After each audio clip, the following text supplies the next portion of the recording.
Kenapa cabut laporan? Sebenarnya kan si istrinya itu tidak pernah yakin bahwa dia punya Ijong punya visum. Jadi setelah beberapa kali kita sudah melakukan mediasi,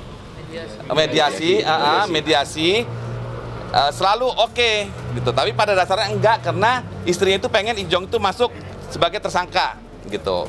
Akhirnya kita laporan. Ternyata dia dipanggil SP2 dan dia langsung tanpa pengetahuan saya, tanpa permisi, tanpa apa, mereka udah menarik cabutan di hari Sabtu.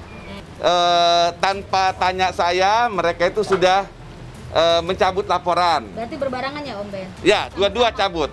Akhirnya istrinya mau, karena sudah dipanggil sebagai mau tersangka kan, udah SP2-nya gitu. Akhirnya dia mau. Jadi kemarin hari Senin harusnya tanda tangan, tapi dari pengacara saya dengar si istrinya tidak mau tanda tangan, kesepakatan lagi. Alasannya mau nunggu ini perceraian yang perdata. Jadi kalau menurut saya sih itu udah dua hal yang berbeda ya, perdata sama pidana. Ya pokoknya lagi diurus, kita udah mengajukan permohonan gitu, terus ini lagi prosesnya. Jadi nanti makanya aku nggak berani banyak ngomong dulu, nanti sampai kita dapat surat resminya dari pihak kepolisian baru gitu. Pokoknya sudah ada prosesnya segala macam. Makanya nanti kita atur deh dalam 1-2 hari ini, yang penting kalau udah ada suratnya baru kita berani ngomong gitu. Untuk perkara nomor 2965 PDTG 2021 PJS atas nama Dena Aldalia binti Ahmad Cilawan melawan Jonathan F.A. Simanjuntak bin Herbert Simanjuntak hari ini telah memasuki proses jawaban. 14 Oktober 2021 agendanya adalah jawaban. Nanti agenda selanjutnya adalah tanggal 28 Oktober 2021 untuk agendanya replik. Tentu jawaban dari gugatan penggugat ya, mengenai adanya gugatan perceraian hak asuh anak itu dijawab secara tertulis melalui kuasa hukumnya oleh pihak tergugat. Gini, damai. Tapi kalau dari pihak Ijong memang damai. Kalau cerai, 1000% saya yakinin cerai. Kenapa? Kenapa sih begitu yakin? Karena ada hal yang saya tidak bisa bilang di sini, yang itu sangat rahasia di antara hubungan mereka, oke? Ya pasti alasannya untuk yang baik-baik lah.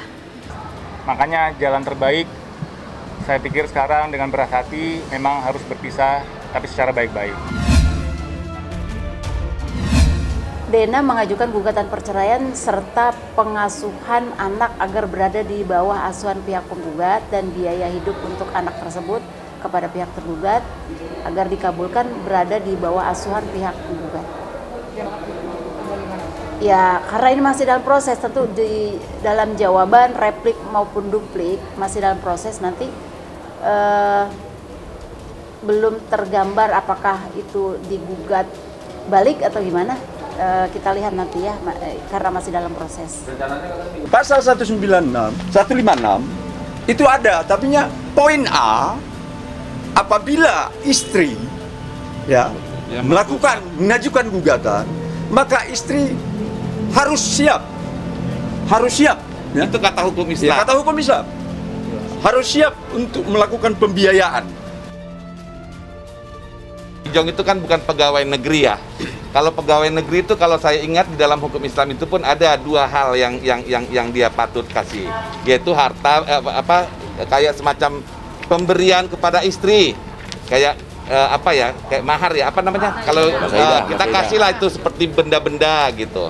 Nah, kalau di dalam yang kedua, bahwa Ijong itu kan pekerjaannya artis, ada syuting ya ada uang, kalau enggak ya dia nggak punya uang, kan begitu. Jadi artinya dia akan mencukupi sesuai dengan kemampuannya. Ijong itu kan pekerjaannya artis, ada syuting ya ada uang, kalau enggak ya dia nggak punya uang, kan begitu. Saya juga mungkin setelah ini tidak ikut campur tangan lagi, karena saya serahkan sepenuhnya sama pengacara dan Jonathan di masalah perceraian. Karena masalah pidananya mereka kemarin sudah cabut laporan. Yang penting perdata sudah selesai, Aci itu tidak usah ikutan. Masalah perceraian, biar si Jonathan tambah dewasa, biar aja yang dia melakukan, dia ikut prosesnya. Karena Injong ini juga kurang matang. Jadi lama-lama saya aja yang sering berantem sama dia. Karena apa yang saya mintakan, semua terbukti sebenarnya. Kayak visum pertama, saya yang suruh dia visum, akhirnya ketahuan dia memang digugat. Akhirnya dia pembelaan. Saya bilang, tampil sama wartawan. Biar dia takut bahwa kau ada perlawanan. Nanti pasti dia minta ini ditarik. Dia tampil, minta ditarik, kan gitu. Jadi saya jadi kayak tidak mengenal dia sekarang. Jadi makanya, ya sudah, pidana sudah selesai, artinya kau tidak akan pernah masuk penjara, tidak ada lagi kekerasan. Jadi sejak mulai sekarang ini, saya tidak ikut campur tangan lagi urusan perceraian. Biar dia dewasa juga gitu loh. Biar dia tahu juga apa maunya dia gitu. Anak-anak ada papanya juga ada di rumah, udah beres semuanya ya. Yang paling pertama itu buat anak-anak. Saya tahan-tahan banget. Yang penting bisa berdamai, hati bahagia. Untuk anak-anak gitu, ada anak-anak saya, Zack, Zoe, dan Zion, itu lucu-lucu banget. Kasihan kalau saya nggak pulang, saya nggak bisa ketemu dong.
Jadi jangan lupa untuk subscribe Cumi Cumi. Ditekan ya tombol lonceng merahnya.